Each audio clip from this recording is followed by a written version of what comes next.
Another sad fact is that we know, like everything else, if we have a car and it starts squeaking and we fix it right away, we're less likely to run into problems. We deal with the problem up front. Preferably, we can prevent the squeaking by doing the oil changes, etc. Unfortunately, in some of our communities, we still don't believe in that preventive measure, which I'm so happy that we can emphasize here. And all aspects are very important. By the same token, the treatment works. A number of studies have shown that the earlier treatment is instituted, the better the response rate.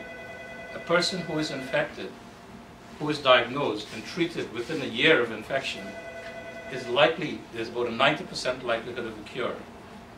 If the person does not have cirrhosis, if they have about a stage 1 or a stage 2 disease, anywhere from 60 to 80% of those people will be cured. By the time the person develops significant fibrosis or cirrhosis, then that goes down to 30 to 40%.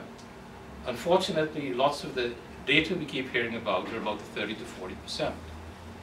So, I think the take-home message is that we should definitely try to identify the disease early. There's a test that's available. 1, to see whether the person has active disease or not. 2, to encourage treatment as soon as one can have the treatment available, because definitely the results are much better.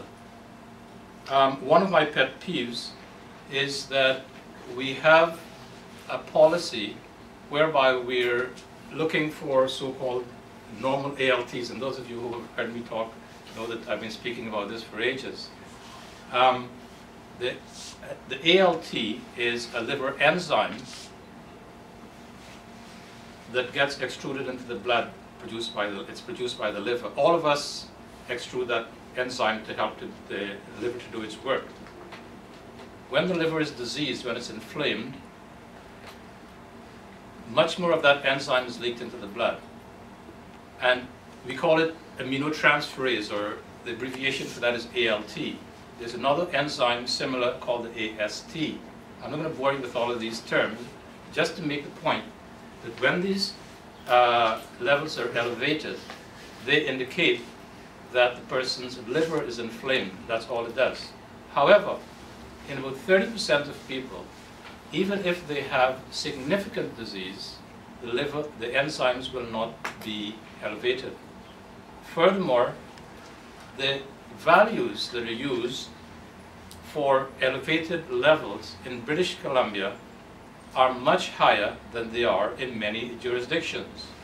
In most countries in the world, the developed world, about 20 to 30 units, international units, is used as the upper limit of normal. In British Columbia, it is 60. Furthermore, we all know that males and females are different. In every study, the levels of the enzymes in males are significantly higher than in females. Yet, in British Columbia, we use the same values for males and females. Now, why am I harping on this? In their wisdom, the government and their experts who they rely on have set the criteria for treatment based on the level of the enzyme. In about 60% of people, it may be appropriate to do that.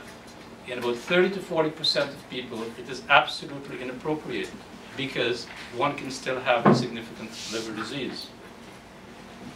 I've seen in my practice quite a number of people who have had end-stage liver disease, who have had to have a liver transplant, who have had liver cancers with so-called normal liver enzymes. And they're falsely reassured by practitioners that based on the Ministry of Health criteria, don't worry, everything is okay. Everything is not okay. And one of the things I would behoove you to start working on the ministry and the powers that be is to change those criteria. Because it is only in British Columbia and Ontario where those criteria still apply. When you speak to any knowledgeable expert, they will tell you that the levels do not mean much in terms of disease criteria. Yet, they are still based, the treatment criteria are still based on those values. And I think that groups such as these, we have to be responsible in terms of advocating for treatment, and advocating for treatment not only when the disease is late, because then we know we get a worse response, which is almost a self-fulfilling prophecy. But if we can treat earlier, then the results are significantly better. One of the other unfortunate criteria that I take issue with, and I use every opportunity like this to get my views known, is the fact that there is a so-called hepatitis committee that reviews cases whereby if I have a person who I think has normal ALT, the person is fatigued, the person cannot go to work, the liver enzymes are normal, and I think this person should be treated. We've discussed the case, physician and patient, and we feel we need to get the treatment. You've got to indicate on a form ALT 1.5 times the upper limit of normal, so that's 90. For the average female, the upper limit of normal is 30. So if they don't get that 90, which is very high, they're not eligible for the treatment. Now you send the lab and you send the letter to the so-called hepatitis committee to review. You don't know who you're sending it to. I call it the nameless, faceless committee. You tick in a box and you write a letter, and a tick comes back, not eligible. Nobody has the guts to sign their names and say, I have reviewed this, and say that this is why I am not authorizing the treatment. That has to change. There is absolutely no accountability. There's no transparency. We have the guidelines. Who set those guidelines? A so-called expert committee sets it.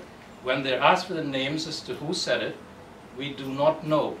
They're not giving it out. It's top secret. When you ask for the committee who made the decision, you see an initial SC. What does SC mean? It's a clerk who signs it off? Is it somebody else who does it? That has got to change. We have absolutely no accountability, no transparency in dealing with an epidemic like this. The Ministry of Health, from their data, tells me that we have the highest number of cases in Canada. Surrey, the Fraser Health region, is the second largest, has the highest in terms of proportion. We are spending the relative least amount. They're spending $5 million a year on hepatitis C. That is less than what they spent to move the snow from near Alberta to the ski border for that Olympics. Less than that is what they're spending per year for our hepatitis C. And that can be justified. That's got to change. I think that we are dealing with a situation where unless we take the bulls by the horn, as you say, and get on with it, it's unfortunate but true. I sit here as a professional who worked in the BC Centre for Disease Control. As was noted, one of the things we did was introduce hepatitis B vaccine when I was there. I remember I was told when we started trying to get the program going, it was too expensive to get that. At the time, it cost about $100 a series to for a series of vaccine, not to mention the delivery. However, by putting our heads together, by putting our brains together, and working together with the vaccine manufacturers as well as with groups such as yours, we were able to get the program started. The program got started in grade 6, largely because that's all we could afford when the program was going to get going. And if we can get the hepatitis B vaccine program going, I'm confident that we can do much more with hepatitis C. So, in closing,